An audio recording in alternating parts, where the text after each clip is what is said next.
Hello, everybody. Thank you for tuning in to Pass the Wire TV.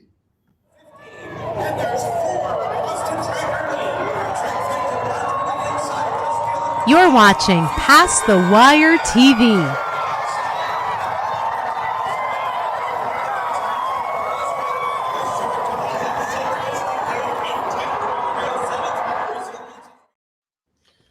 Hello, gentlemen. Always a pleasure to join you guys, and more so when it's to talk about a nice competitive Grade 1 win and you're in for the Breeders' Cup Classic race we got coming up this Saturday. Who is better than us, guys? We're here to share the Stephen Forster. I'm excited. I hope everybody out there is as well. Love these guys, Jon and Jim, with me. Let's do it.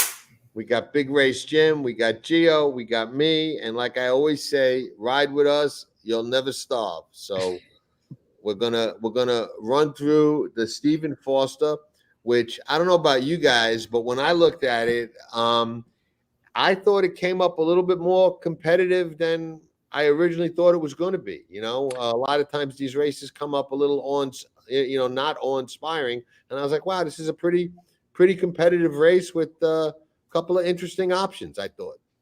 Yeah, I agree, Jon. I thought there were some very interesting horses, and obviously we'll get into each and every one of them. But just kind of looking at the morning line odds, some decent prices, I thought, especially if you're trying to get past first mission. And I'm excited to talk about why I think he might be a little bit vulnerable come Saturday. But yeah, a lot of intrigue. The pace is certainly something I want to get both of your opinions on in this one.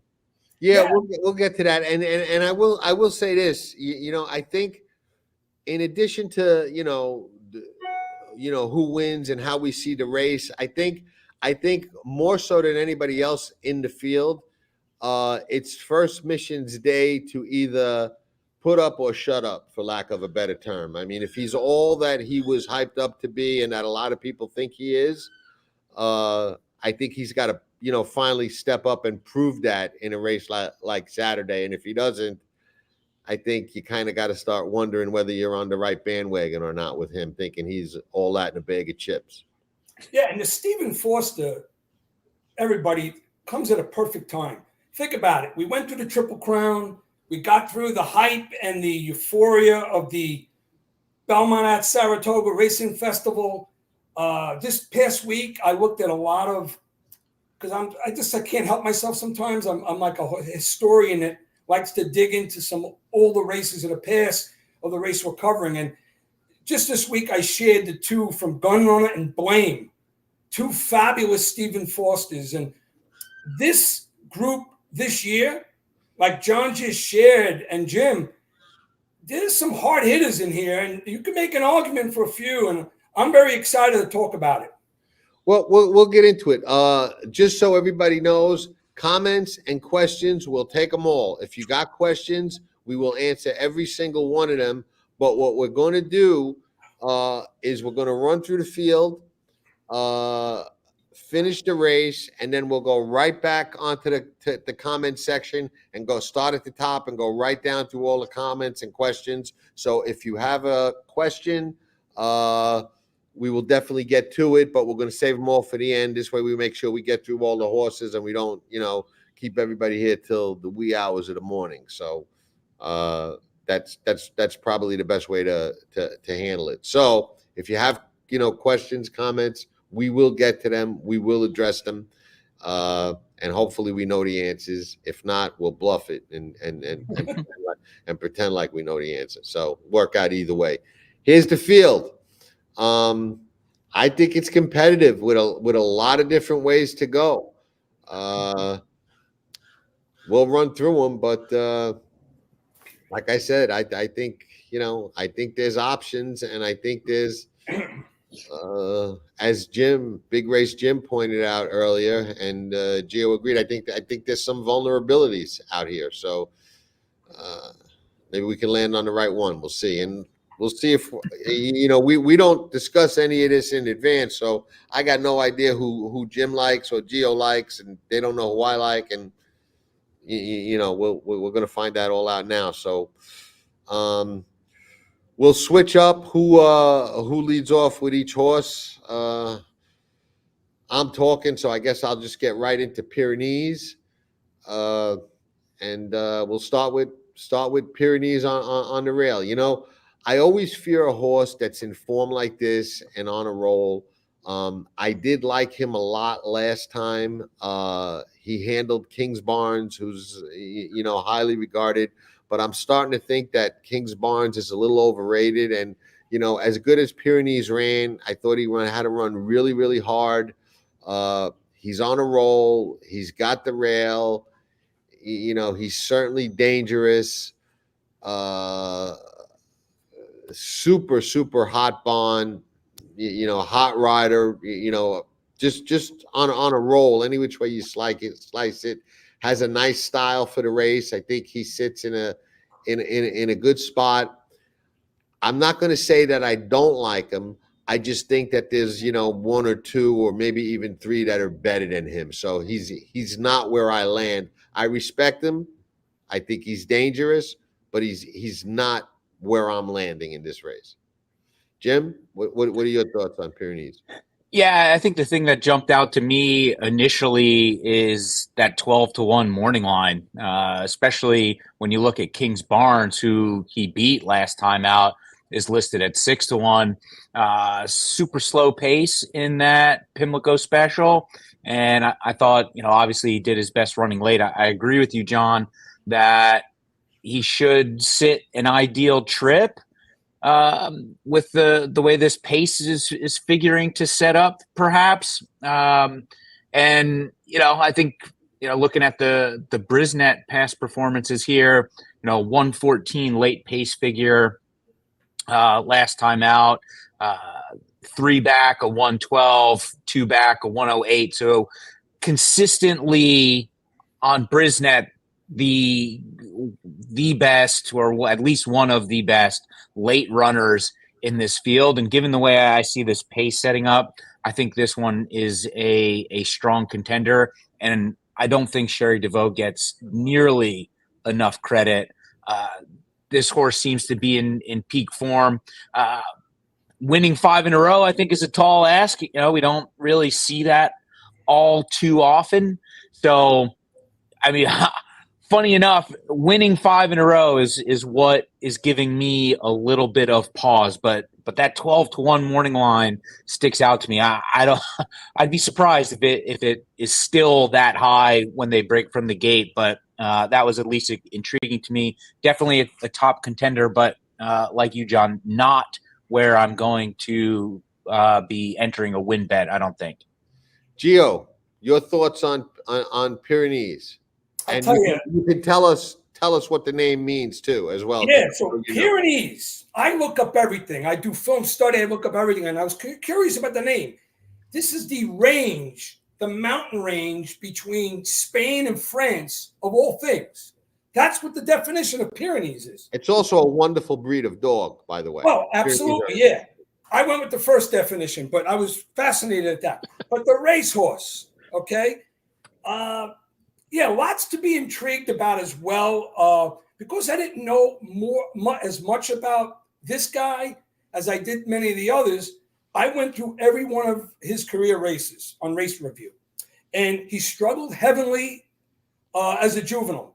Didn't do much running as a juvenile at all. It is an into mischief. I knew that the horse would get better. And get better he did. So, he raced once as a 3-year-old, right? So when you struggle as a juvenile, have one race late in the year as a 3-year-old, and then you come back dynamic, sort of effortlessly, great race, you knew there was going to be big things with this guy as a 4-year-old. He graduated at the fairgrounds. Now he's won, like Jim just shared, he's won 4 straight. He's in killer form, improving. And what he did on the undercard, it was the undercard, right? On Preakness Day. Yes. At the Pimlico Special, what he did, I'm fascinated with a horse. And again, Brian Hernandez did a great job riding. When a horse has zero pace. I mean, it was pedestrian. What I jot down? Yeah, 24.94 and 50.37. He had odds stacked against him. He comes off the rail, gets to the center of the track, and he just ran by King's Bond, who was well bet, well supported at the window at 3-5 to get the job done. I agree with Jon saying that maybe, just maybe, that race took a little out of him. But then when I looked at, his works are rather steady. I think he's a contender in the race. Can he repeat that effort? If he does, he's certainly a contender. Will it be good enough to beat horses who I feel are more appealing? I don't think so. So in the Sette precise order, I'll get into my full order later on at the end of the show. I have him somewhere in the area of 4th or 5th, a superfecta threat. Okay. We get right to the number 2 horse, who is the favorite, and the horse we touched base on a little bit early. Geo, why don't you lead off on First Mission, who's probably even money 4-5 come post time? Yeah, well, I did my handicap and I got the form on Tuesday. No morning lines, no nothing, the way I like it. For obvious reasons, you knew that this horse, not only with all his races coming into the race, that he'd be arguably either the favorite or one of the 2 favorites in the race. If you go back and remember, I think, Jon, you and I were both on him. Remember when he scratched? I think he had a fever prior to Preakness in 23. He couldn't run. He was going to run in the race. Yes. The 8 horse, they scratched him late. And I don't remember being on him that day, but I remember. Yeah. Like he was greatly considered for the Preakness last year, but he scratched out of it. But with that said, his last 2, super sensational, visually impressive. The last, of course, in a slop. But, that Japanese horse went out and got out by like 6, 7, 8 lengths. The horse wasn't daunted by it. He just kept his poise, kept his control, and just kept coming and methodically ran by him like he was standing still. 7 out of 8 in exactas. His 106 buyer in the slop last time out is, it opens your eyes. This guy did not race as a juvenile. Great as a 3-year-old, and now as a 4-year-old, he could punch his stamp to be considered one of the better older horses / handicap horses in the country. 5 weeks since that romp at Churchill Downs. The last 2 breezes are solid. He seems to be in top fitness form. He'll be a handful. Hard to dismiss. I did put a star on one thing, just so the audience knew. His first race in 24, the Pegasus World Cup at Gulfstream, he had nothing. He just didn't take to the track. I watched it 3, 4, 5 times. I said, when is he going to get going? It was his first race as a 4-year-old. Trust me when I say this, you just have to dismiss that. You know what I said jokingly, and I put it in my notes? Maybe he had to go to the bathroom. I really couldn't figure out why he was so flat.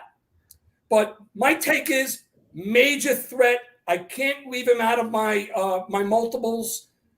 I do like another horse more in this race, but major threat, and he's got to be used in your multiples if you want to survive. Yeah. Big Race Jim? I mean, I don't necessarily disagree with anything that you said. I thought in that Alysheba where Tio Saint-Denis ran out like a bullet, and it was really impressive. First Mission was able to relax and kind of settle down along the backstretch, even though this horse was, 6 lengths ahead of him, and just slowly but surely reel him in. I mean, that horse was running, faster than he should have been, obviously. So, at a certain point, he was going to get tired. But to draw off and win by 4, I think was super impressive. I think if you're looking at this from a betting standpoint, especially in your multi-race wagers, he's either a single or a total toss. And if you look at it, I think the DRF that we're looking at here almost bears it out. The Brisnet definitely bears it out, where he runs a huge figure, a career best, and then regresses off of it. And on the Brisnet, his 106 speed figure last time out in that Alysheba was a career best. So based on his past history, I'm just anticipating a slight regression, and I think a slight regression from him and a little bit of an improvement from some others opens the door for an upset, when I think this horse First Mission is going to be a single on a lot of multi-race tickets. So yes, likely the horse to beat on paper, the most talented horse in the field, the fastest horse in the field, really, the one to beat. Like I said, I think though, if you look at the numbers and that pattern of a career best and then a regression, I'm going to lean into that and try and beat him at that 6-5 price. Interesting that you mentioned that, because most of the people who follow me and watch my shows know I do the Thoroughgraph shows. I look at Thoroughgraph, and I'm a believer in the bounce theory. I do believe horses regress off big races, but I also believe that sometimes you got to read between the lines. And when I look at First Mission, I look at a horse who showed a world of talent early on and was very highly regarded. And it almost seemed to me like when he was 3, they were kind of rushing him to make the Derby because they thought he was a Derby kind of horse, and they were kind of rushing and pushing him, and it just didn't work out for the Derby. And then he wound up scratching for the Preakness, and he's almost like a horse that kind of had to regroup. I agree with Geo that Pegasus is a head scratcher and a toss that wasn't the real him. It wasn't the real Roberto Duran when he said no mas in the Sugar Ray Leonard fight either. And something that a lot of people don't know is what Geo joked about is the reason that Roberto Duran said no mas. He was having some stomach trouble, and he was either going to have an accident in the ring that was going to be embarrassing or head for the dressing room, and he chose the dressing room, and I can't say that I blame him. But I think that First Mission might fool people and not regress, because I think he may just be coming into his own right now, and sitting on another even forward race. I think that he's never really had a chance to be right, stay right, get right for Cox, and really show what he's all about. So I opened the show by saying we find out whether he's legit or not in this race on Saturday, and I do think that we will find out he is legit. Now, that said, I do think that there's a horse or two that could beat him. There's one in particular that I like, and that's where I'm going to land. So I'm going to bet against him, but I respect him. If he wins, it will not surprise me at all. And contrary to Jim's opinion, if he does bounce, I will be surprised, because I don't expect that. I think he's going to fool people and run another big race. I just don't think that I think that somebody's got a better race sneakily in them on Saturday that's gonna sting him. So that's my thoughts on him. But I think he's legit, and I think he's going to prove it. And if I'm wrong about that other horse, I think that he's absolutely the most likely winner. And one other thing to add on First Mission, I'm not sure if I had mentioned it. He's really working brilliantly over the track. Cox knows what he's doing, so you got to just take fitness for granted that the horse is ready to go. Okay. Happy American. Mr. Sette. All right. Well, I'm one of the guys that is considered a happy American, right? A happy Italian American. Nobody that knows you can argue with that. It's a sick world, but I'm a happy guy. All right. First things first, happy American.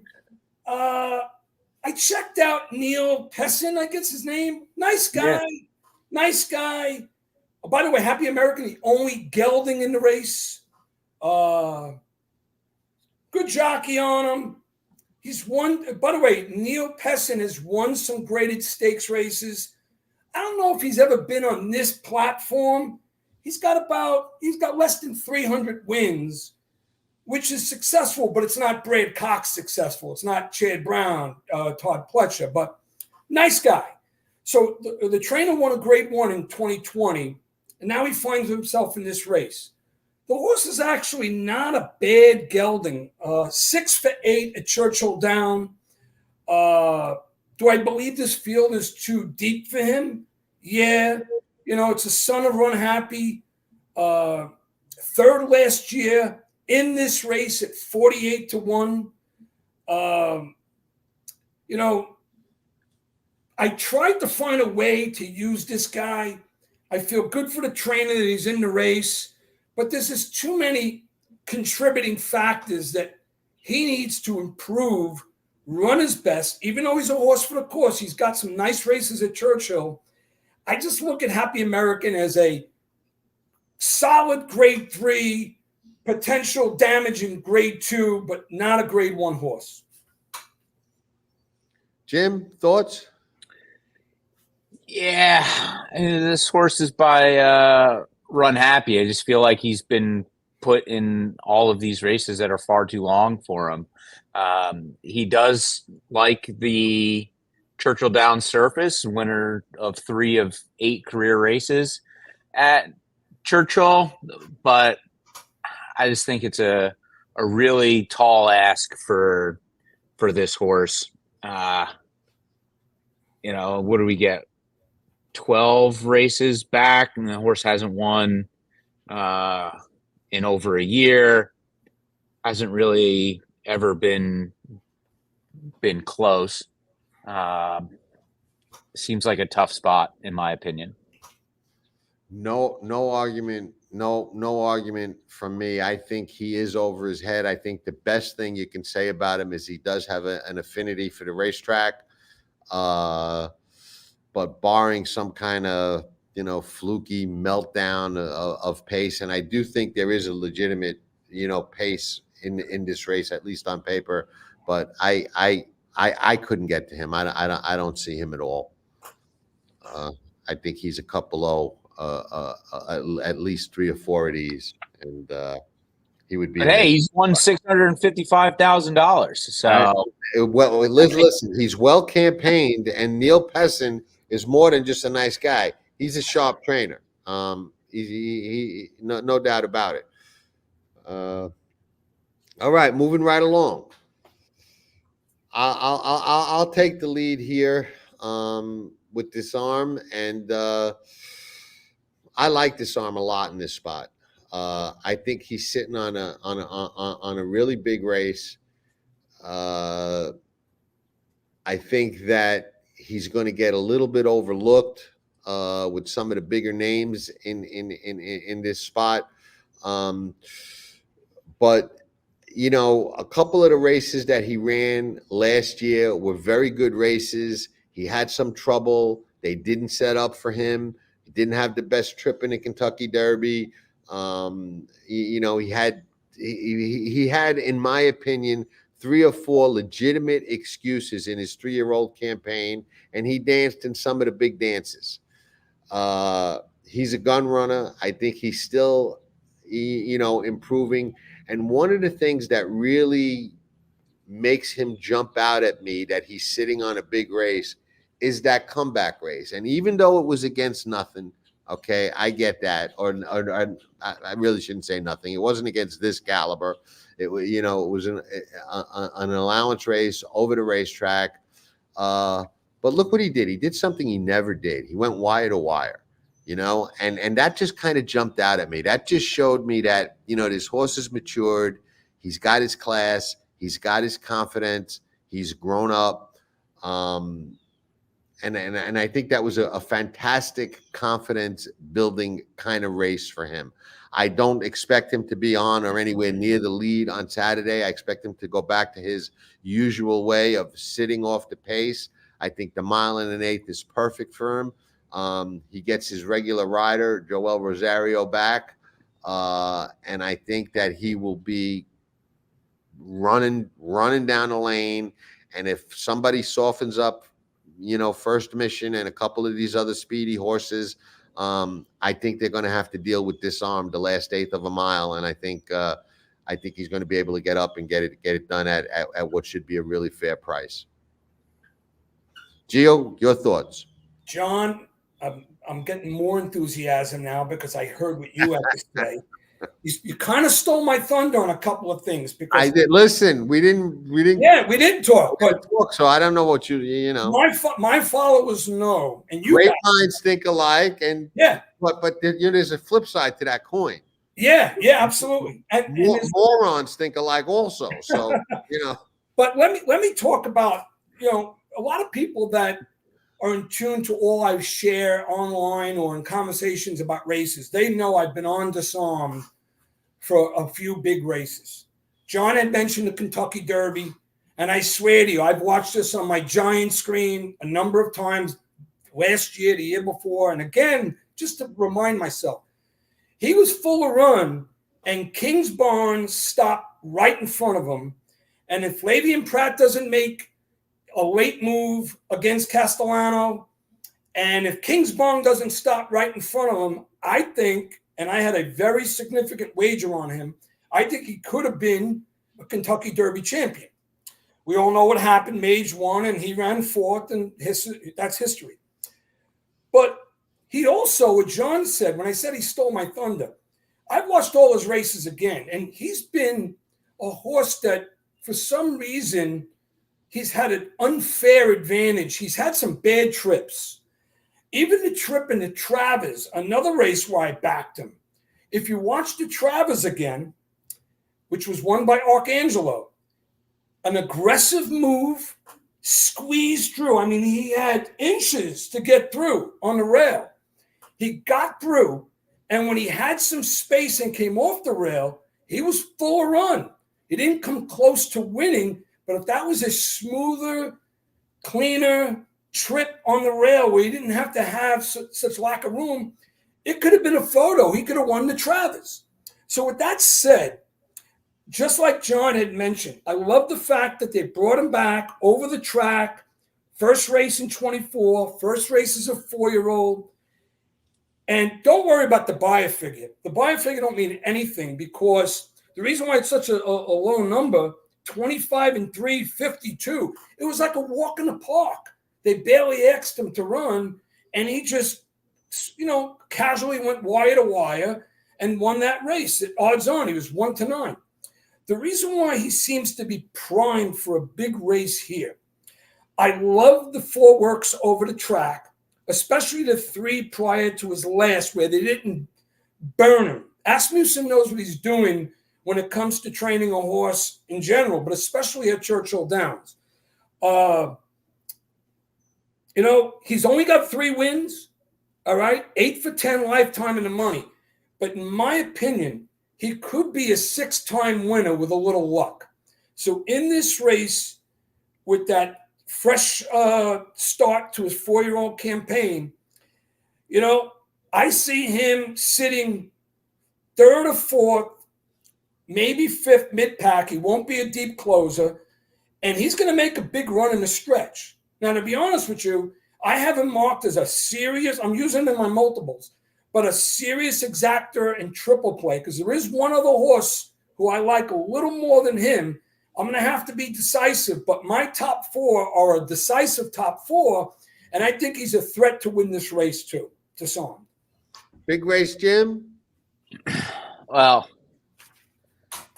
I agree with you guys. So naturally, this horse is going to run up the track now. Also, Don't give us all some right. mush. we destroyed Disarm. Everybody watching, you now have a toss for the Stephen Forster for sure. I mean, I thought he was from that summer stretch, those 2 races at Saratoga, the Jim Dandy, which was kind of like an awkward race. It was a sloppy track, and Forte and Saudi Crown were going head to head in the stretch. It's just like a weird race all over. I thought he ran fantastic, and then he followed that up with another really solid effort in the Travers. To your point, John, I think his first race out this year was everything that he needed. Just a nice little confidence boost to get his legs back underneath him. Slow pace. He pretty much just had it the way he needed it to. But he was just such a good horse last year. I think people are going to overlook him here, and he was my top choice. Gun Runner, we all know, had a horse of the year when he was 4, right? And I think Disarm is going to pop up here and show people that he deserves some respect moving forward this year. So I really liked him a lot based off of, really a lot of almost every one of his races last year was pretty darn good. And to Geo's point, he just had a couple of weird things just not go his way, which kept him out of the winner's circle a couple of times. But I think he's as good as anybody in this race. And that last time out was exactly what he needed. That buyer speed figure looks low, but I think it was exactly what he needed. Asmussen knew exactly what he was doing, and I think this horse is sitting on a huge effort on Saturday. That buyer speed figure is going to help the price. Correct. As well. By the way, exactly. And that's why I brought that up. John, I'm sorry to interrupt you, but yeah, he's a 100+ buyer horse right now as a 4-year-old. Ignore that figure. The figure, it was done intentionally. Well, I don't look at buyers. So yeah. One other thing I had to add on the Disarm wagon now is Joao Rosario. Listen, Rosario, when he comes to play, when he's got his arm and when he's ready to go, he's elite. He's one of the best in the game at timing his close precisely when he needs to. And when he asks his horse to go, I think he's going to come for him. So he's a big threat in the race. All right, we'll take a quick break. Everybody stay with us. We'll take a quick break. If you're not a member of Tracking Trips, why? You got to hate money. That's the only reason. But we'll be back in a minute to wrap up the Stephen Forster and get to the horse that Geo likes best, who we is still a mystery, even though I think I think I know who it is. But we'll be back in a minute, everybody. Tracking Trips from Past the Wire and the Pick Six King, Jon Stettin. As your handicapping partner, Jon is your second set of eyes on the past performances, replays, numbers, trips, and more, helping you find the angles and plays others miss. Each week you get expert analysis, smarter ways to press your opinions, and the keys to cashing bigger tickets. Tracking Trips from Past the Wire. Give yourself an edge and partner with a pro. Get a second set of trained, experienced eyes. Join today. Membership has its benefits.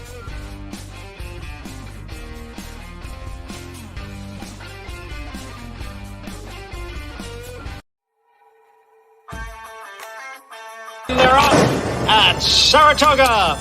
You're watching Saratoga Saturday.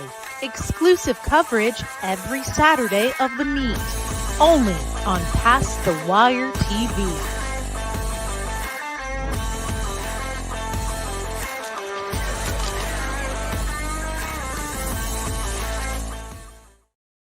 You're not watching Saratoga Saturday, but you will be soon. We've got 2 episodes up already, and Jim, Geo, and I are going to be doing a show every Saturday at a meet. Probably going to be up Friday mornings. where we recap some of the news and some of the stuff that's going on behind the scenes. We'll have some guests. We'll preview the stake races for Saturday and all kinds of great stuff for the whole Saratoga meet. So tune in for that. And let's get back to the Stephen Foster Grade 1 win and you're in. Just may see a Breeders' Cup Classic horse running on Saturday. We don't know. Big Race Jim, why don't you start with Dreamlike? Geo, you'll start with the next one.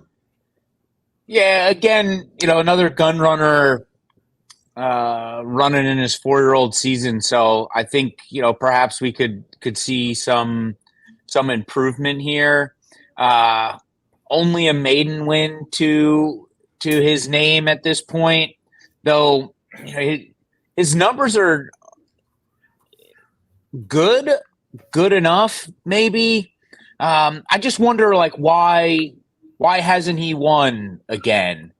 And that's concerning in a Grade 1 race that has a fair amount of talent signed on here. Wouldn't necessarily be shocked if he won, but he's not going to have my money. I guess, Irad's going out there to ride him, which, I guess it is a Grade 1 for, what is it, $700,000 or something? $1 million. So I guess that makes sense. I don't know. I just couldn't get there with Dreamlike. What are your thoughts on Dreamlike, Geo? Okay. Nice colt, Rapoli, Todd Pletcher, Irad. Right off the bat, by default, the connections make you dig down deeper and pay more attention to the horse. Now, I too watched all his races again, spent a lot of time. I was actually in attendance at Saratoga when this guy graduated. He waltzed around a track in spectacular fashion, effortlessly. I was impressed with him. He wore blinkers that day. He's getting blinkers again for this race. His Pennsylvania Derby, if he goes back to that type of effort, his best of his career, a 104 buyer, and I'm sure a big number on the Thoroughgraph too, John. He's making his third start in 24. His first start at Keeneland in the age 4. He was odds on. He missed by a neck. He is a strong closer, and he's rather physically imposing. I like when I see a horse that's just built, This horse is going to be successful. It is kind of odd that his only win is his maiden win, and he's got 7 for 9 on the board. But I think the blinkers helps him in this position, in this race. Do I like him to win and upset the field? No. But where I'm going to use him, and by the way, he should be a bigger number. He's going to be an automatic underlay because the presence of Irad, Rapoli, and Pletcher. And the other owner is Vinny Viola, who just won the Stanley Cup, saying a lot. Yeah. So, I was drawn to it, and he is $1 million, $975,000 yearling purchase, son of gun runner. And he's a good-looking colt. But in this matchup, there'll be another show later on in the year. I like this horse. In this matchup, I think he'll close well, but I think he's going to come up short. But I'm using him in my superfecta wager, especially if I make a key. But I see him as a threat to be 4th or 5th in this race. Long shot for a triple, but he won't win. But he'll make his presence felt deep in the race.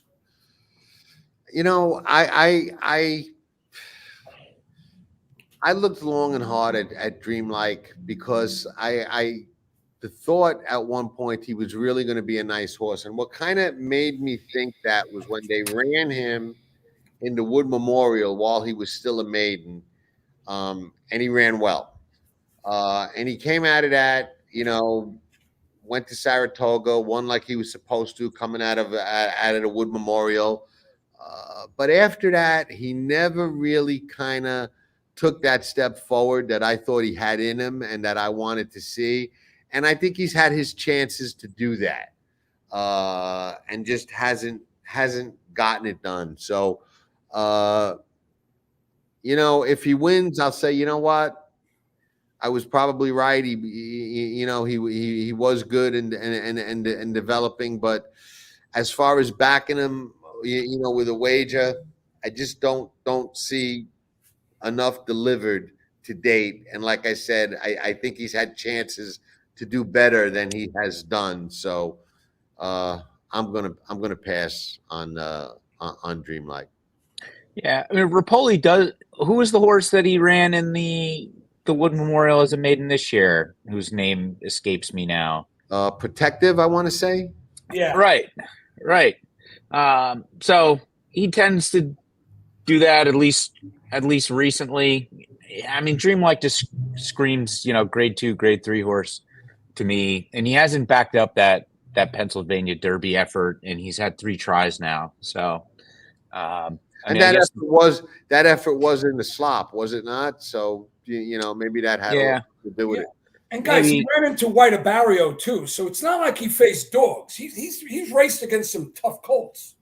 Yeah, I mean, Saudi Crown beat him in that Pennsylvania Derby. I mean, you could argue, how good was Saudi Crown really? And I mean, I guess looking at the other finishers in some of these races, Cagliostro isn't in here, so perhaps that bodes well for Dreamlike, because that horse seemed to have his number the last couple times. So I don't know. I'm with you, John.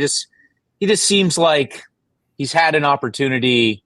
He hasn't delivered. What makes you think that this is going to be his day? I don't know. I mean, but I also agree with you too, Geo. Certainly, exacta, trifecta, superfecta contender for sure. Just not a win contender in my eyes. Yeah, I mean, and listen, he's bred to win.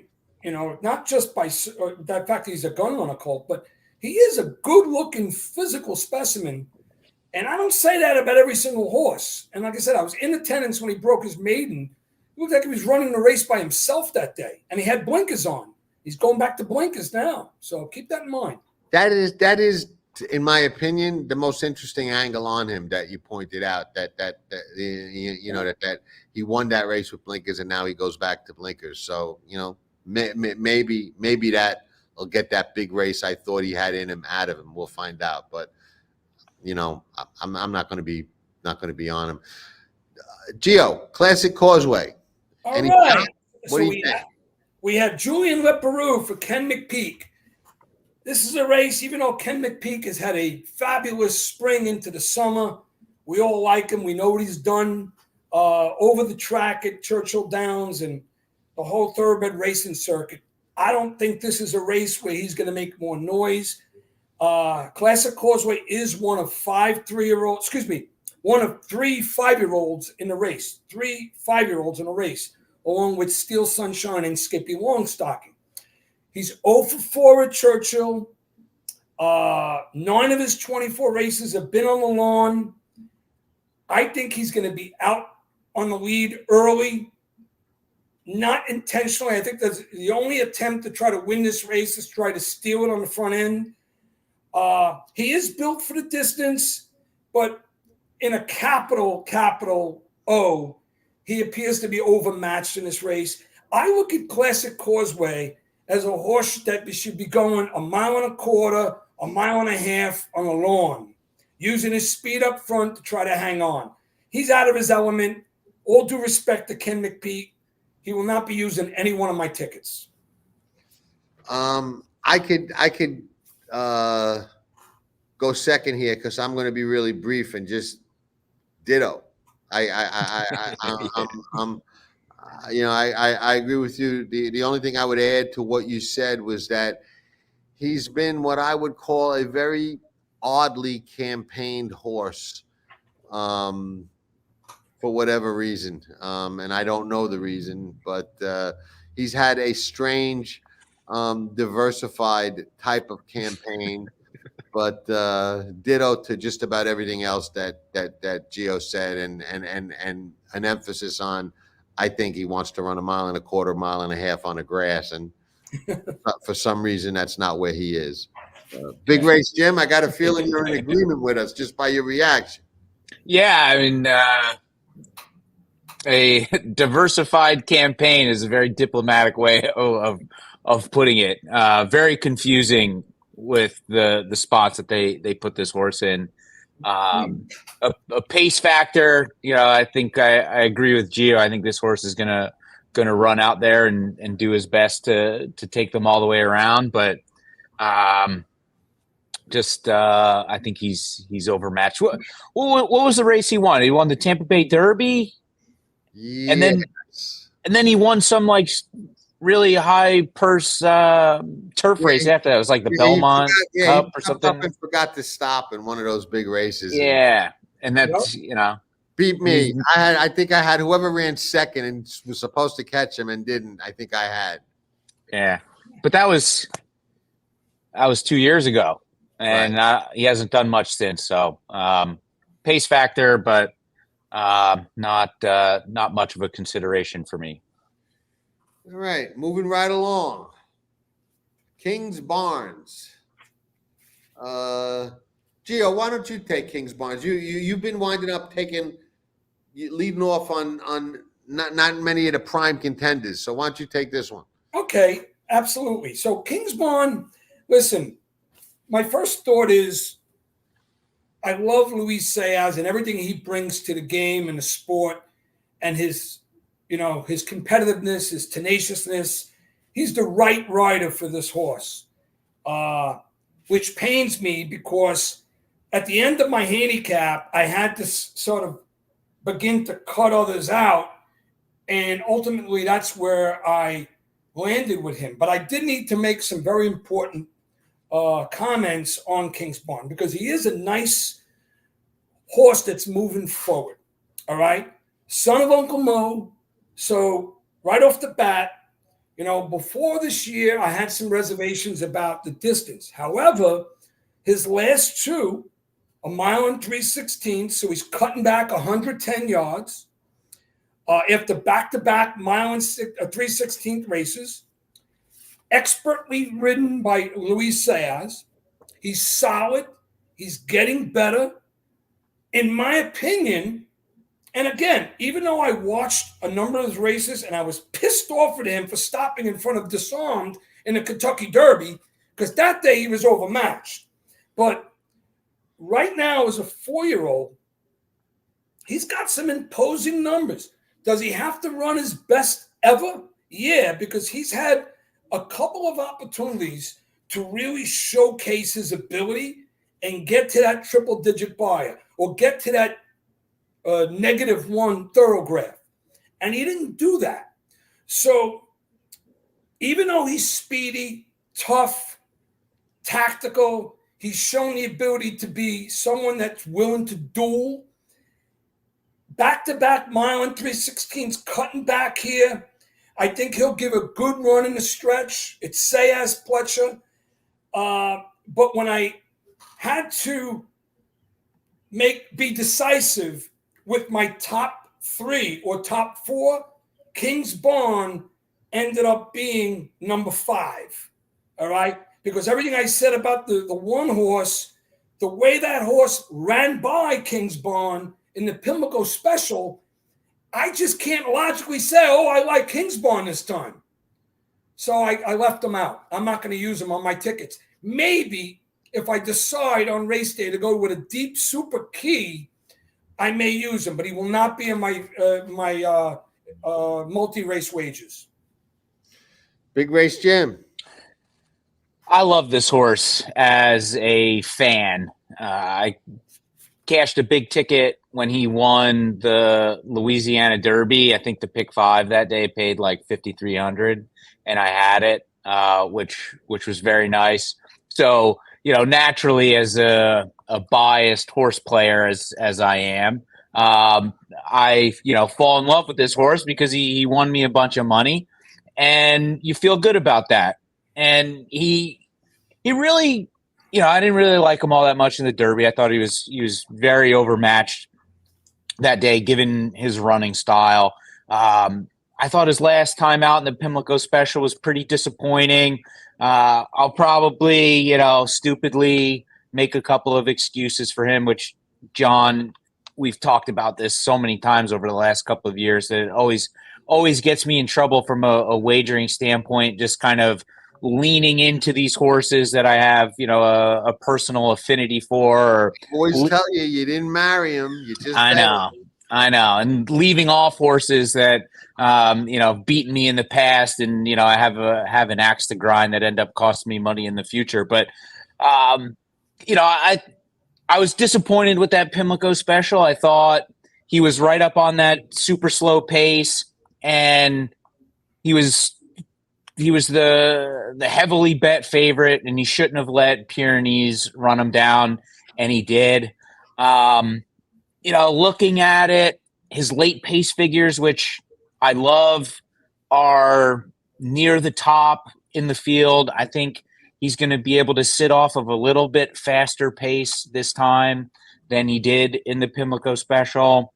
And I think that's going to set up a little bit nicer for him. I think he's going to have a decent enough kick towards the end, and he's going to be running,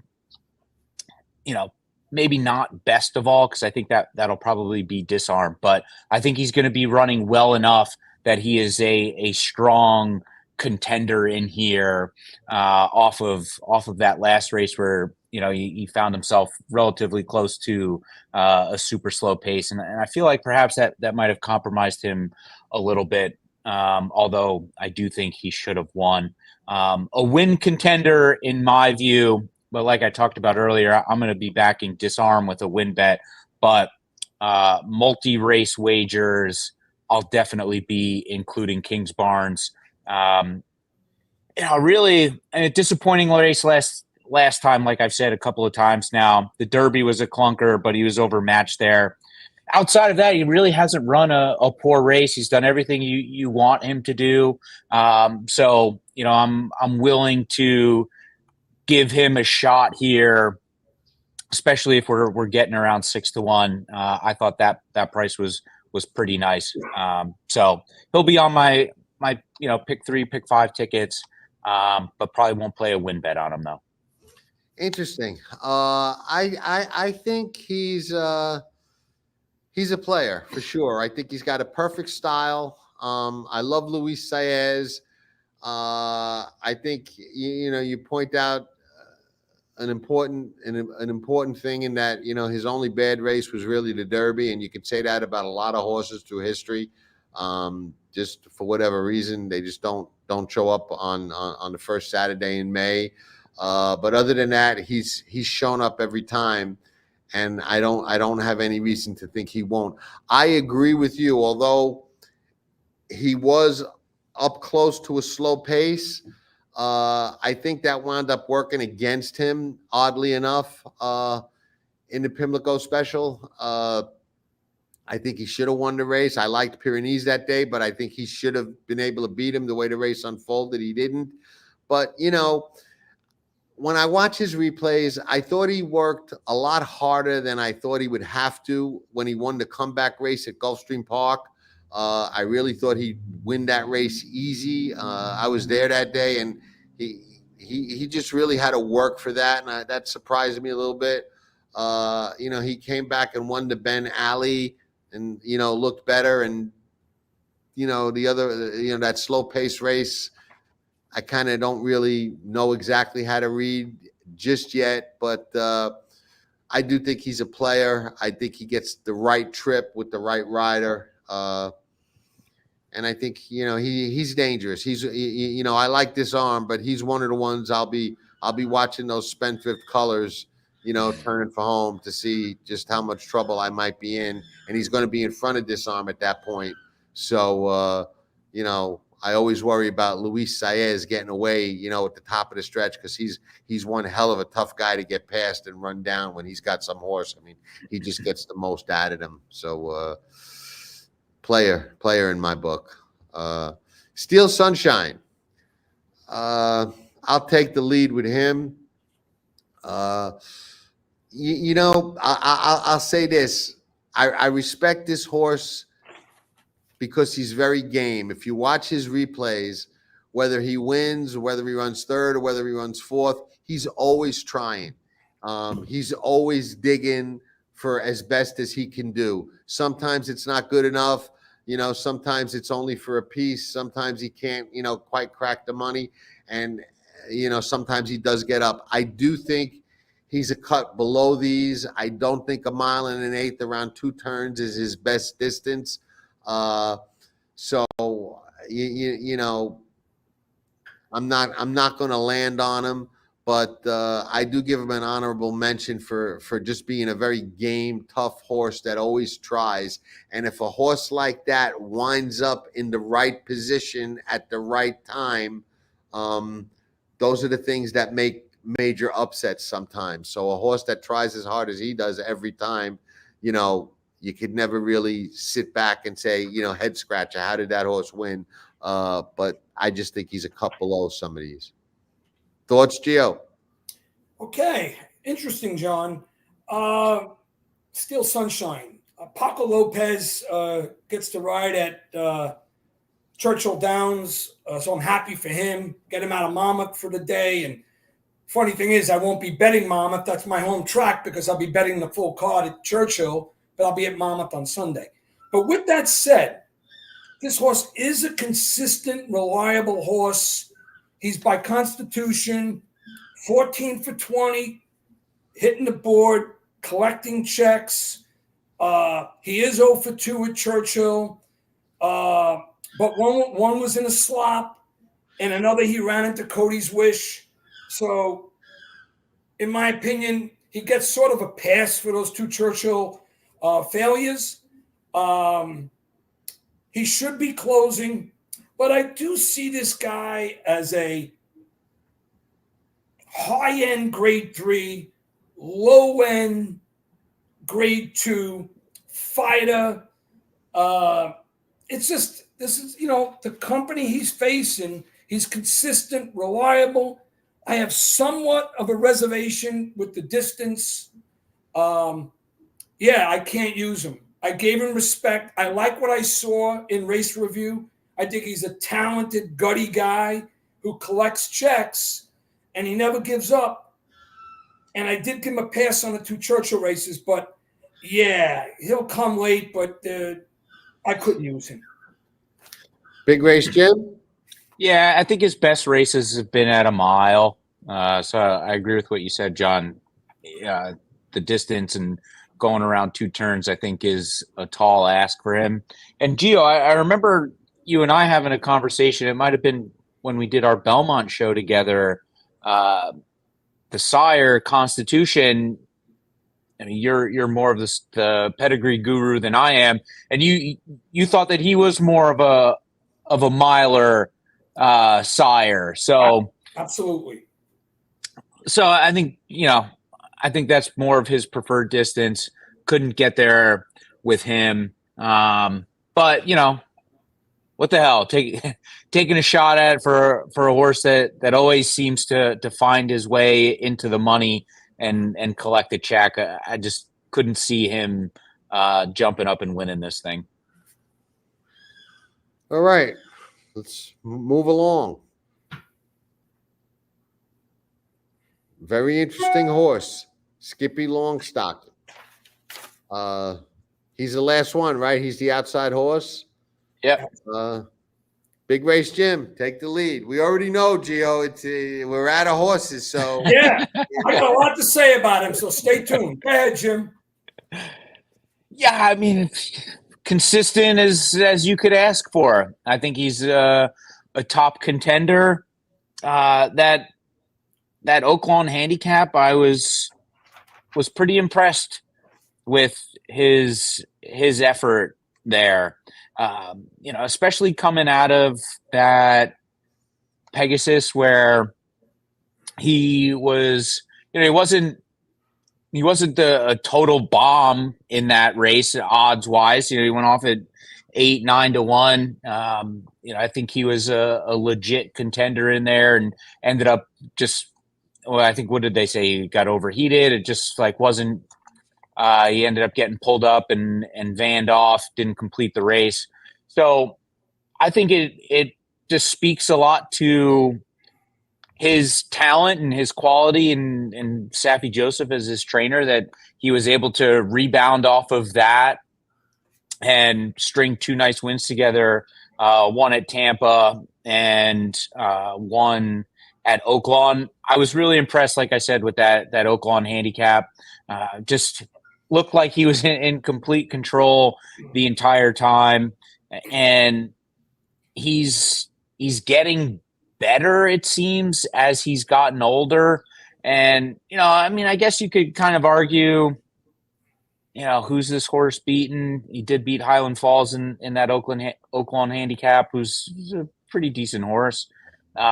Strong win contender in my book. I'll be including him on my pick 3s and pick 5s. A lot to like, not a lot to discredit him on. And, I don't think he'll go off favored. I think we're all probably in agreement that First Mission will take the most money, but he's the most likely and logical second choice, I think. All right, Geo, you can clean up on him. I'll add my thoughts now. Obviously, a player has gotten better with age. I think Saffie's done, a very, very good job managing this horse, picking the best spots for him. And I think it's time for him to really step up and really assert himself in a race like this, similar to First Mission. If he's going to be a Grade 1 horse and be one of the top older horses this year, I think he's got to show that on Saturday. Otherwise, I'll be of the opinion he's second tier, and I'm not of that opinion right now. I think he can be a first tier kind of horse. The reason that I am against him on Saturday in the win slot is I just don't think the pace really is going to favor him. I think we're going to get a lively pace, and I think he's going to have to stalk it or move into it with a couple of other quality horses that are going to, move after Classic Causeway, and I think things are going to get hot. I think we're going to get a decent half mile, a decent 3/4, and I think that when crunch time comes, that's going to favor Disarm, and he's going to be able to get past these horses. First Mission too, I think, is going to move early into that pace, because I think Flo's going to be thinking, I can't let these horses get away from me. So I do think that there's going to be pace, and the way I see the race unfolding leads me to Disarm more than any knock that I might have on Skippy Longstocking, because I really don't. I think he's getting good at the right time, and I think we're going to see a good race out of him. Just pace wise, I think he's a little bit up against it, and I think Disarm is sitting on a bigger race than people realize, and I think he'll be a much bigger price. So those are my thoughts. Geo, clean up. Awesome, guys. Yeah, Skippy Longstocking. Ultimately, this is who I landed on, and I'm going to play a very strong triple with him over Disarmed and First Mission, and a couple of nice exactas, and I'm definitely going to use them in my multiples. But I have a lot to say about Skippy. First of all, I go back to his 3-year-old campaign. Some people may not go back to all of his races. He does have 23 in his career. But in the Belmont Stakes, I knew that he was going to emerge. He was going to be a threat. And I had him, remember that day, John, that day on the Mo Donegal and Nest. So that was the first time I discovered him. And I basically have followed him throughout his career. So that was a big triple score that day on the Mo Donegal and Nest. Obviously, it's a long time ago. He's now 5 years old. His 3-year-old campaign was nice, but he's gotten a lot better with age. He's done everything you can ask for a horse but win a grade 1. He's got several grade 2s, several grade 3s. Oddly, he, like First Mission, both showed nothing. He had more of an excuse because, like I said, he pulled up, he was vanned off in the Pegasus at Gulfstream Park. The coincidence there is that both First Mission and Skippy Longstocking in the same race came up empty. But his last at Oaklawn, grade 2, 107 buyer, razor sharp. I'll tell you another thing that Safi Joseph has done with this guy, all right? He's also extremely well-traveled. I got something to share with you. So Churchill will be his 8th track surface in 8 races, and he's raced at 12. I wrote down Oaklawn Park, Gulfstream, Belmont, Pimlico, Churchill, Aqueduct, Mountaineer, Parks, Tampa, Prairie Meadows, Charlestown, and Santa Anita. I like the way he travels, and more important, he's extremely versatile. He's tactical. I think in this race, with Jose Ortiz, who I feel is just as elite as his brother is, I trust Jose on the lead. I believe Jose was the rider with early voting when early voting won the Preakness. He was. Right off. That's what I see him doing. I don't think he needs the lead. He's versatile where he'll take it. I think Causeway is going out. I think Mission's going to be out there. But this guy is going to be calm, cool, and collective. And one of the things I wanted to share with you that, that is paramount, that people have to realize. He's one of 3 5-year-olds in a race. His pattern is continuous improvement. Throw out the Pegasus, because like I told you, he got vanned off that day. So Safi Joseph works him a sharp breeze, then a real sharp at 46 and change. Then he settles him down. He doesn't go all out in his last breeze. Son of Exaggerator. And most importantly, he reminds me of a horse from a few years ago named Art Collector. Do you remember Art Collector? Very well. Art Collector was brilliant at 9 furlongs. Coincidentally, Skippy Longstocking has 4 wins at the distance, and nobody could come close to that in this race. So I believe he's a 9 furlong specialist. He's versatile and tactical. I trust Jose Ortiz, and I think he sits the perfect trip. And I think he runs them all down the stretch with Disarm coming as well, who could be second, and First Mission lasting for 3rd or 2nd. So I like that super key. Skippy Longstocking over Disarmed, First Mission, and Pyrenees. I love that. And I may use Dreamlike underneath. And in my multi-race wagering, I can't single Skippy Longstocking. I wish I could.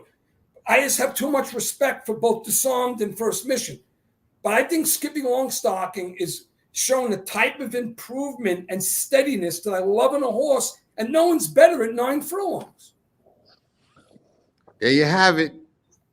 The Past the Wire panel, Stephen Foster, grade 1, Breeders' Cup Classic, win and you're in. $1 million mile and an 1/8 race at Churchill Downs this Saturday. I apologize for the lighting situation. It got dark a little bit earlier here, and I forgot the remote. I got a remote control that could turn the lights on, but I didn't bring it with me. So we're just gonna have to ride this out in the dark. You ain't missing much by not seeing me anyway. So you look good, John. You look good, John. All right, the pool lights. I got the pool cage lights on, the purple lights, but they're bright here, but they're not bright on the screen. What are you gonna do? Okay, we got comments and questions to get to. Jim, I'll let you run through the comments, and we'll do that, and then we may have a thought or two to close out.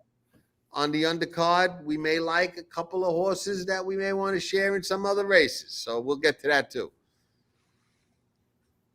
See Classic King going to the lead with Skippy getting a stalking trip. I agree, Rodney. I just spoke about that. All right. Let's see.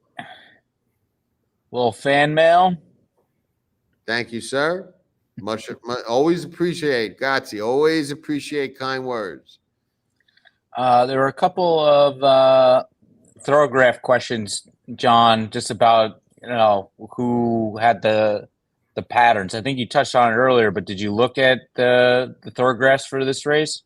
I have not as of yet. I glanced at them, but I have not dissected them. So I really can't comment too much on that. But yeah, we know who's fast enough to win. Yeah, the horses we discussed are all fast enough. And we did kind of get into he did pair ones. I did notice that, and we did get into the bounce on First Mission a little bit, and why I thought he wouldn't bounce off the top. He paired those numbers. No question. But when you get into these races, you see a lot of good patterns and a lot of good numbers. These are grade ones. This is an interesting stat. 5 of the last 6 winners of the Stephen Foster last raced in the Alysheba. So what is that? If that holds true, what's that? First Mission is a cinch then. I think he's the only one coming out of that race, right? Yeah, you guys know how I feel about stats. You know what I mean? Any given Sunday, any given Saturday, if 1 out of 100 win, but you got that one, what do those stats mean? I don't worry about them. Yeah. Let's see.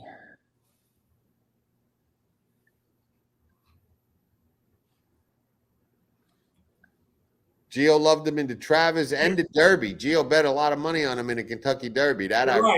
Rodney, I had my heart taken out of my chest in the Travers because he was 12-1, 12-1. And I knew he was full of run. And I'm telling you, because he had to squeeze through the thinnest of margins, he come out of that and he came running.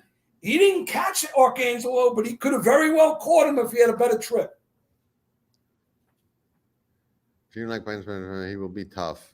Yeah, if he runs back to that. But remember, that race was in the slop. So, in my opinion, that's a big. It's an if, and you're correct, but it's a big if.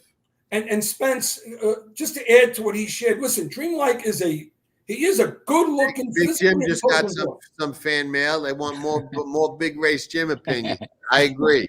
Finish up your thought, Geo. Yeah, so like I said, Dreamlike, it wouldn't surprise me because his best race puts him right in the mix, but the others are just more appealing, and I think he'll come late, and I'm definitely using that guy in my superfectas for certain because I think he's a threat to hit the board.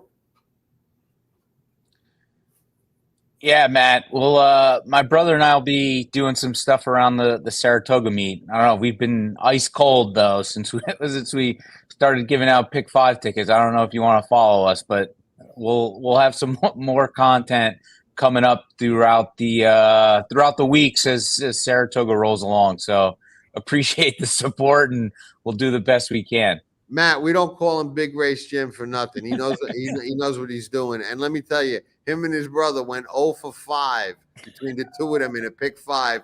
And if you think that's easy, try it yourself. It ain't easy. Not anybody could do that. So really, that counts as an 0 for 10. Matt, interesting. I'm a man of peace. I do take good care of myself. And if someone ever messes with my daughter Samantha, yeah, that's something that would happen. But I'm a man of peace. Matt, let me answer that. Geo can't answer that accurately. Okay. Yeah. I grew up with Geo in Sheepshead Bay, Brooklyn. I knew him from the Bedford Park days, and I can tell you this without any question of a doubt. He can kick the shit out of most people in a street fight that are half his age. Okay, he's close to my age. I'm 62. What are you, 61, 60? Every year? I'll be 62 in January. I'm your brother Anthony's age. I think Anthony's my age. But I could guarantee you he could kick the shit out of 95% of the people that are half his age But I am a man of peace. I would be, and he is a man of peace. You can't get him mad. I saw for the first time in I don't know how many years, I saw him get mad a month ago about somebody said something on social media that he took a little off color, and he said, he called me up and said, do you know where this guy lives? I'm going to go to his house and grab him by the throat out of his house. And I said, as a matter of fact, I do, but I talked him out of it. And this guy does, we're not going to mention who the guy is. He's not worth it. But this guy does not know that I saved him at least a couple of days in the hospital. Yeah, because listen, John harnessed my emotions. I don't believe in defamation of character. And the guy was well off base, and I took it personally. But I'm a man of peace. He is a man of peace and love, man. But if he has to throw hands, believe me, you don't want to be on the receiving end. That's all I'll tell you. Brian's talking about the Pimlico special, as we touched on that pretty heavily earlier with Pyrenees and Kingsbarn both coming out of there, and just watching that replay. And John mentioned it too. It seemed like that slow pace, a little bit of a wide trip for Kingsbarns, maybe was a bit, maybe at a bit of a disadvantage. I want to say something to Brian since he brought up Pyrenees again. Pyrenees, as you know, and I'll post my precise full 9 in the comments, but Pyrenees is a horse that scares me because what he accomplished in the Pimlico special, it wasn't an easy accomplishment. And BJ Hernandez is very confident. That horse is going to come running. I just think to win his 5th straight against this caliber of field, he's going to come up short, but he scares me a bit. Yeah, no, like we said in the show, Jim pointed out the trainer is on fire, doesn't get enough credit. She does a phenomenal job. Brian's riding as good as anybody right now, coming off a huge high. The horse is on a roll. I mean, we're all kind of taking a stand against him, but if he wins, I don't think anybody could say what happened there. You know what I mean? Yeah. I mean, he's scary. He's scary. And he's going to sit, in my opinion, sit a perfect kind of trip. Yeah, and that's why I said it's hard to be decisive with Kingsbarn because of what Pyrenees did with Kingsbarn. Kingsbarn had the race won. He was wide of him, and he just ran past him like it was an exercise. No doubt. Another one from Brian.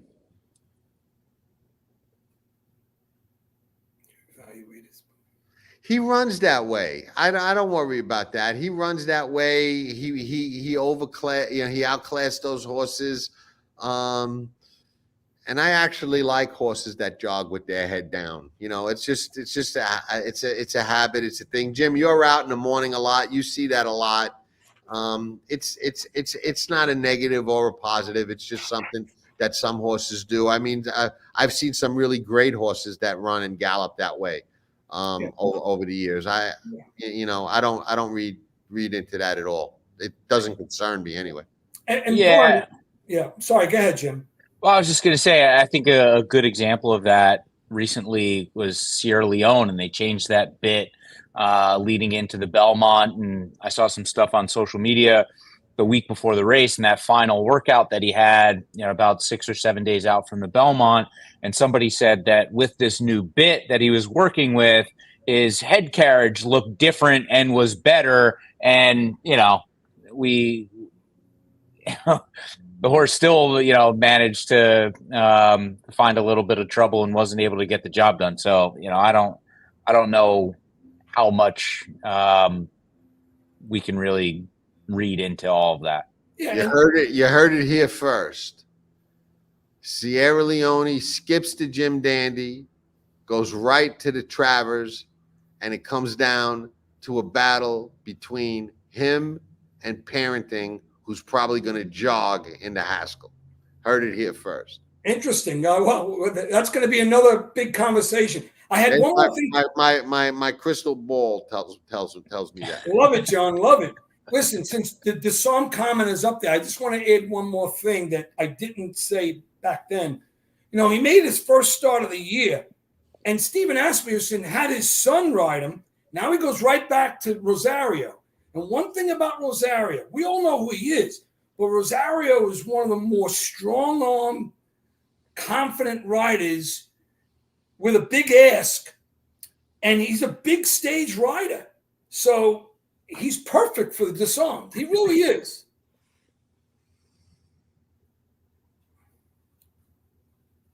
Thank you, Pat.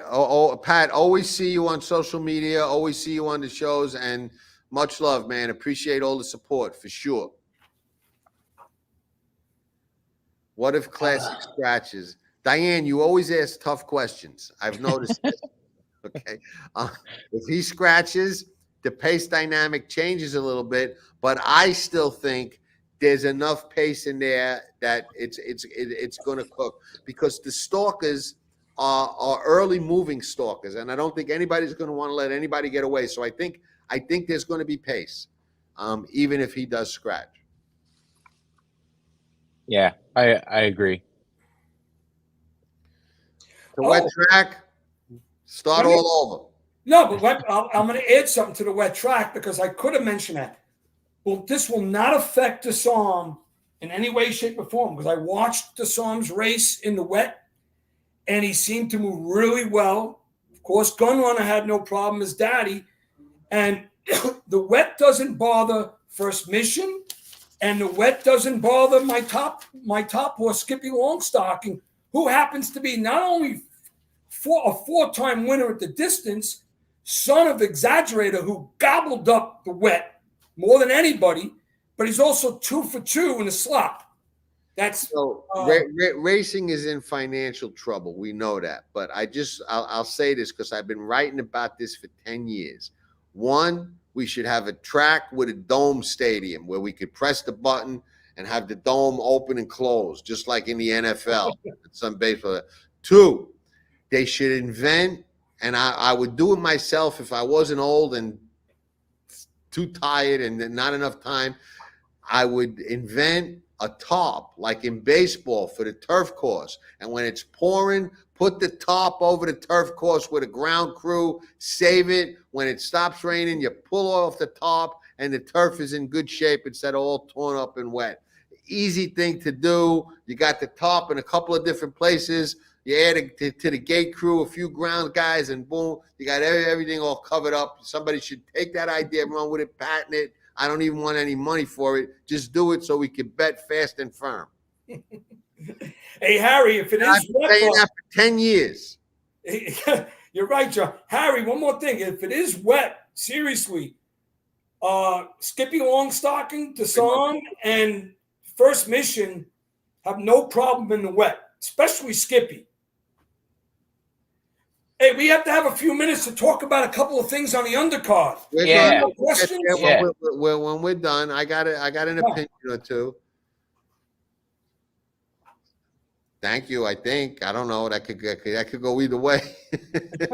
Yeah, that guy was a very interesting guy, David. And the funny part is, I never knew him. I knew some of the guys that he spoke about, but I did kind of fact check a lot of what he said. From old court cases and old newspaper articles.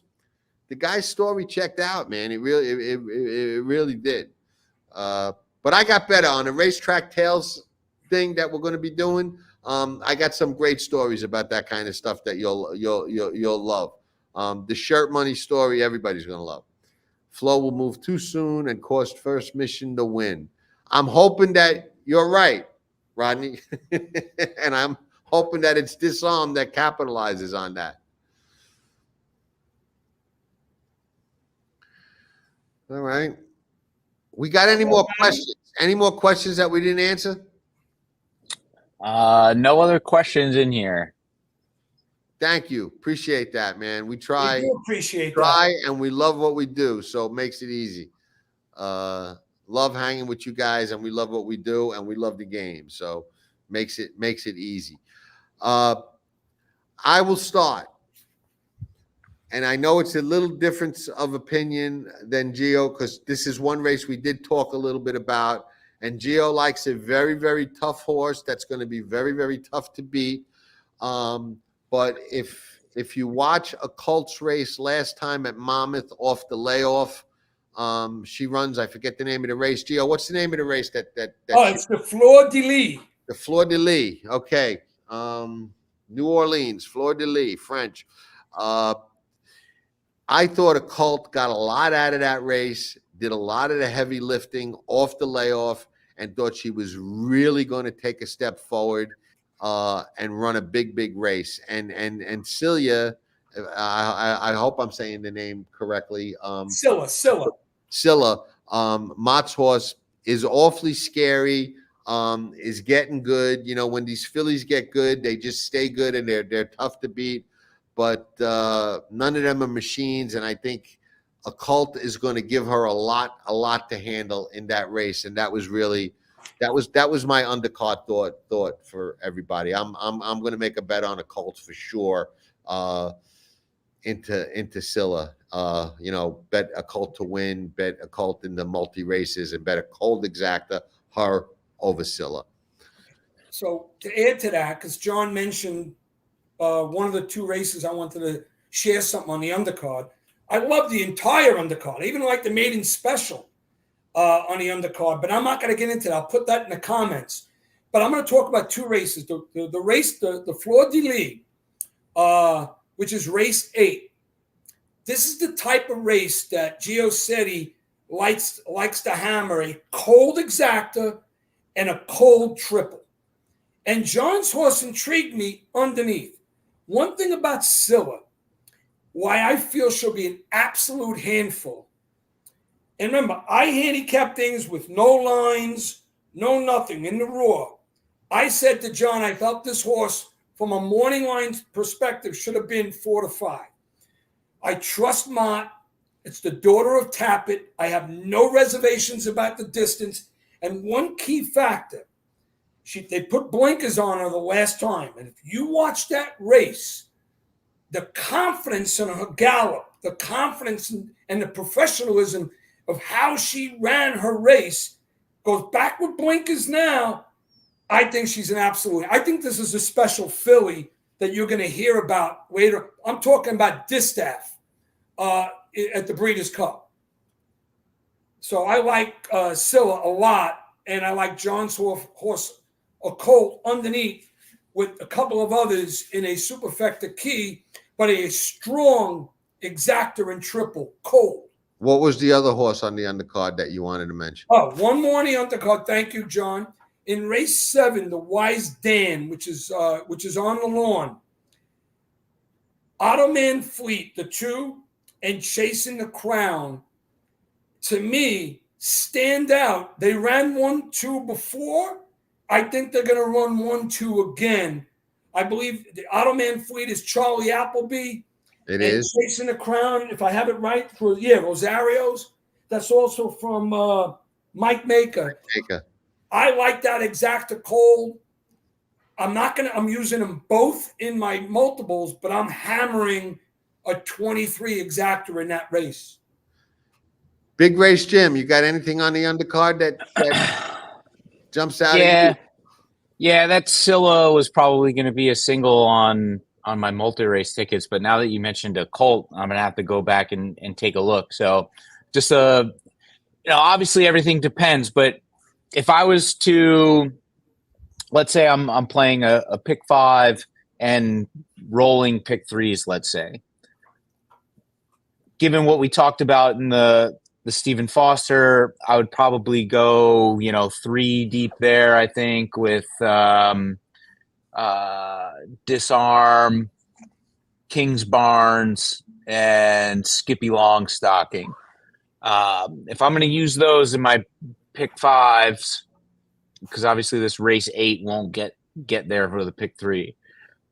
On my pick 5 ticket starting in race 8, should I, in that situation, single the 4, Scylla, or should I include also the 5, a Colt, or do I just do 4-5 in a pick 3 and roll with it that way? I'm the wrong guy and the right guy to ask that question to, because I have my own style of doing things. You know what I mean? And I'm a big believer in this saying that I always say, cash less tickets to win more money. I rather single and double up. We're all going to be wrong more than we're going to be right. So I want to make it really count when I'm right. So I single and double up as opposed to spreading and using two.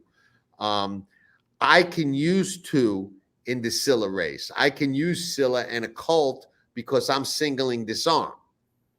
You follow Got me? it. So for me, it's easy. My way of looking at that sequence is to try and be alive to Disarm, okay? Because he's going to be the fourth choice, maybe the fifth choice. So whatever happens leading up to that, that ticket's going to be okay. So it gives me a little bit of leeway, and I like being in that situation. I like having that room when I structure a ticket. Doesn't make me have to decide, you know what? Do I want to single Occult and then get knocked out by an obvious horse like Scylla, and then I'm out and Disarm wins and pays, $18 and I don't have it? I don't have to worry about that. You follow me? I'll use them both. And if neither one wins, then I don't deserve to win because I lost. I'm wrong. But, for you in your situation, I would say the safe bet is to use them both. Yeah. It also sounds like, from what I said earlier, that Disarm was my top pick. You're saying that I should just have the stones to just single Disarm. 100%. Yeah. And not try and, save myself. Here's the thing that most people don't understand, okay? And this is one of the reasons why such a small percentage of people are successful at this game. You have to be willing to lose. You can't be scared of losing. And when you win, you have to make it count. Geo and I have discussed this many times in detail. You got to take a position, back it, and if you're right, you make it count. I'm singling Disarm. I know Skippy Longstocking can win. I know First Mission can win. If they win, am I going to cry, oh, boo-hoo, I had the winner? No.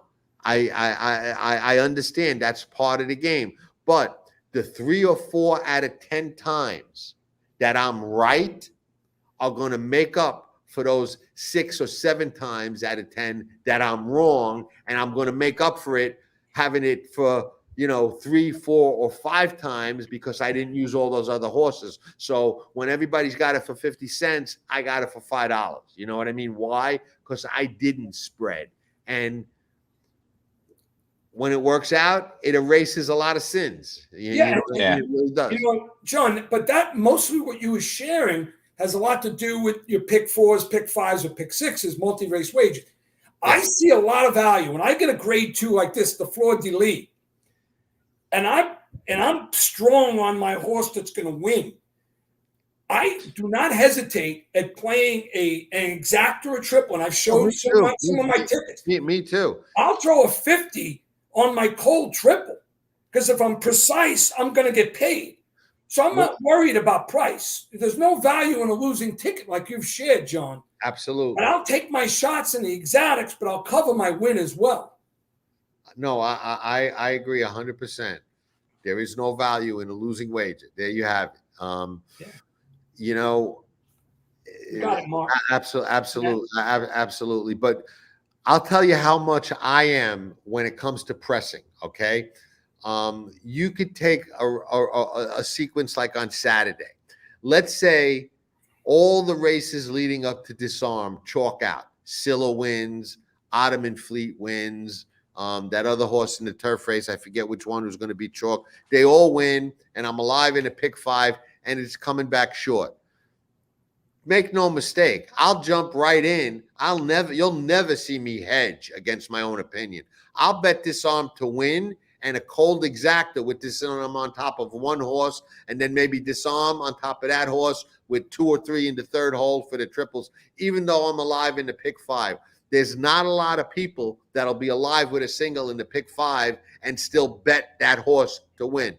Now, hopefully it's paying big enough that I don't have to. But if it chalks out and he's 6-7 to 1, 5-6 to 1, I'm all in. You know what I mean? I try and make it count. I play to make scores and make them count. You know what I mean? And that's how you do that, you know, and you can't be afraid to lose. You can't cry when you get beat. You can't, you know, as Geo likes to say, you can't dance with all the girls. You know what I mean? There's just so many hours in the club until the lights go on. You know what I'm saying? You gotta make your choices, you know?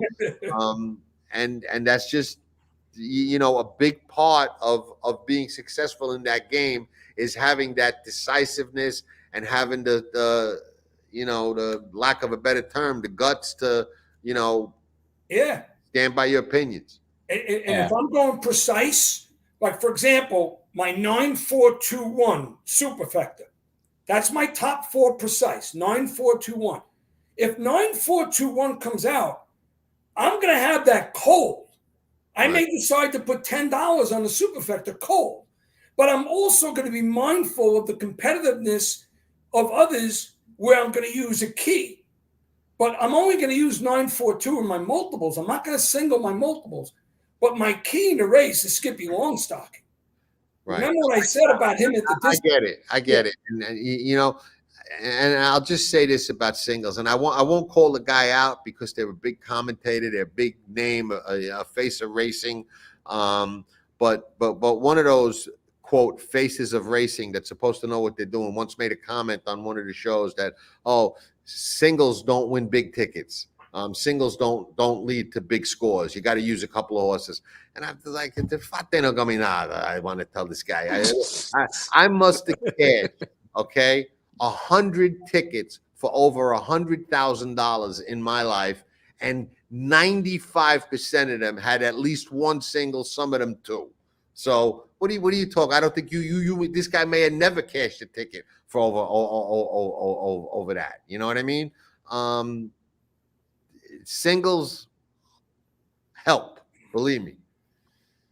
Yeah, I think, and John, we've had this conversation a bunch over the last couple of months. I think my biggest downfall as a horse player is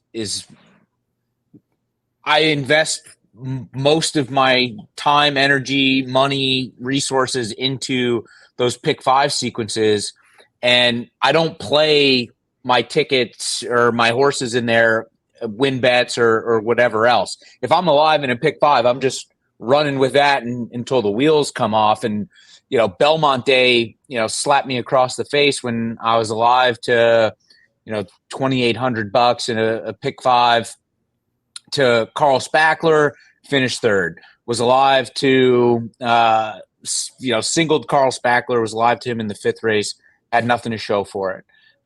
Was alive to Sierra Leone, which included Baby Yoda 7-1, which I had, and Sierra Leone finished third. And, you know, I picked the winner of 10 of the 12 races and had walked out with $0. But you played it right. And I'll tell you the difference. You played it right. You didn't win because Sierra Leone, your key lost.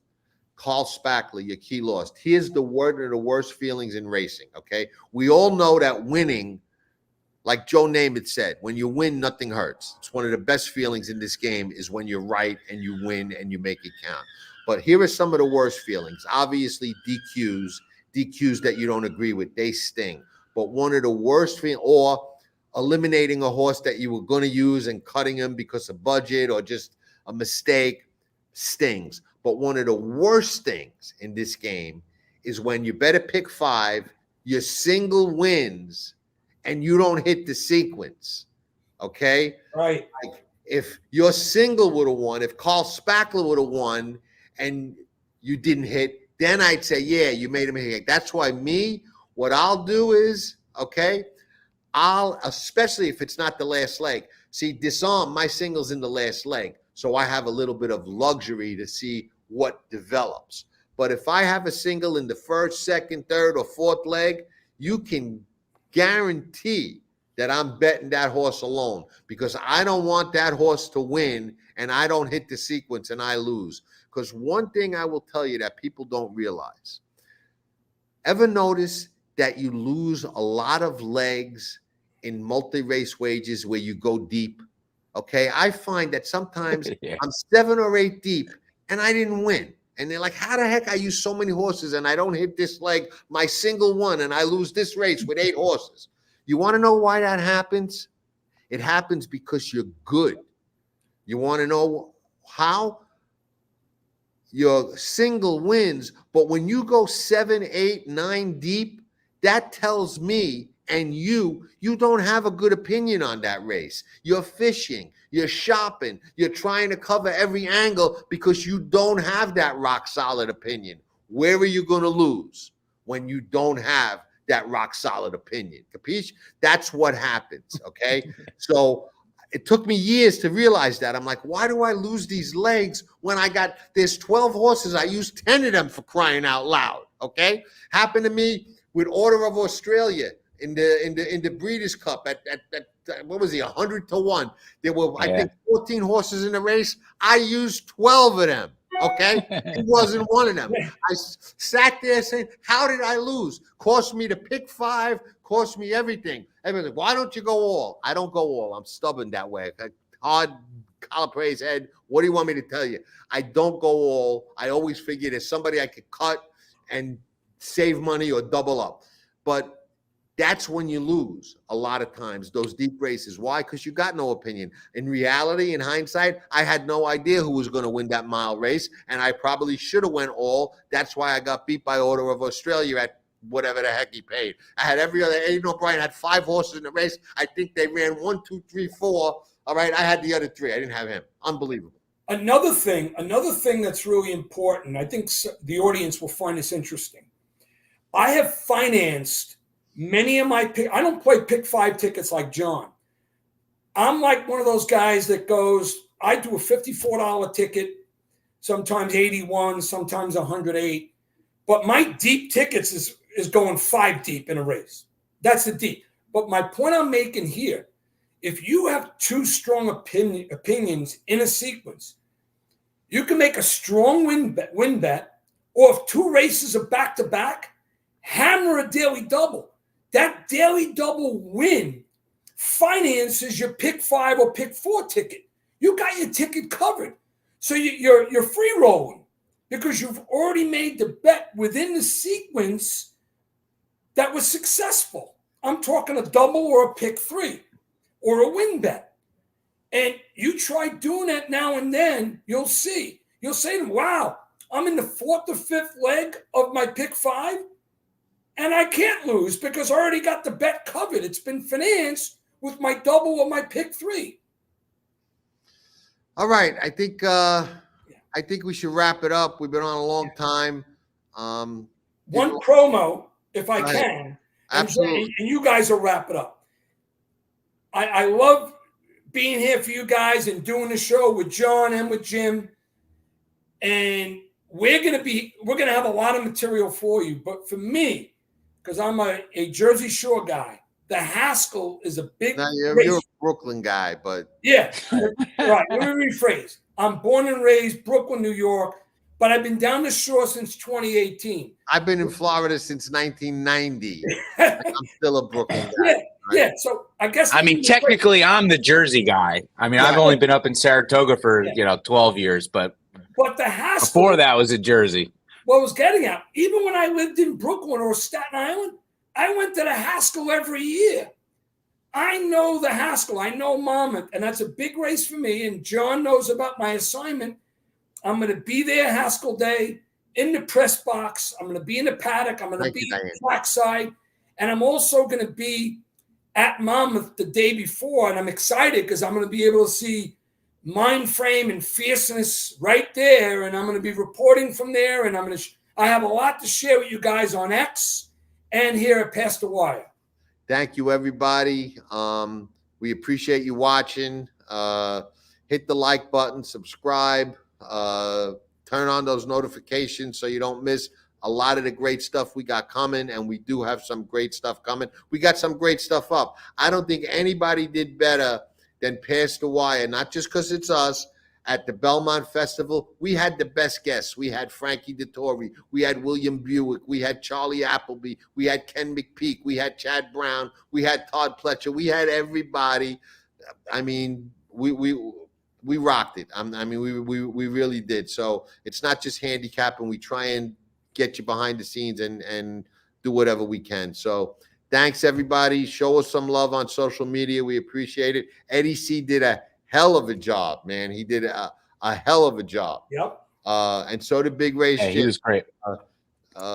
We rocked that, man. Eddie was great. Everybody was great. And the Saratoga meet is the best meet in the year.